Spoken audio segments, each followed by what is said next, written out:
In front of me is iPhone 13 Pro Max, and let me show you how to change temperature units here.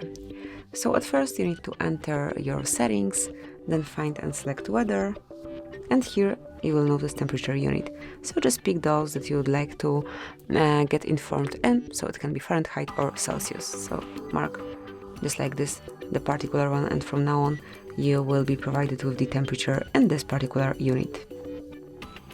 Okay, so it's stuck for a second. Let me just refresh it.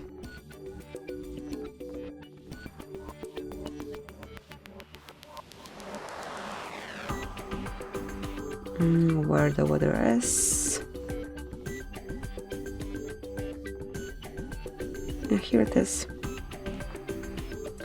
So, as you can see, that's how you can change it. And that would be all. This is it. Thanks for watching. Please subscribe our channel and leave the thumbs up.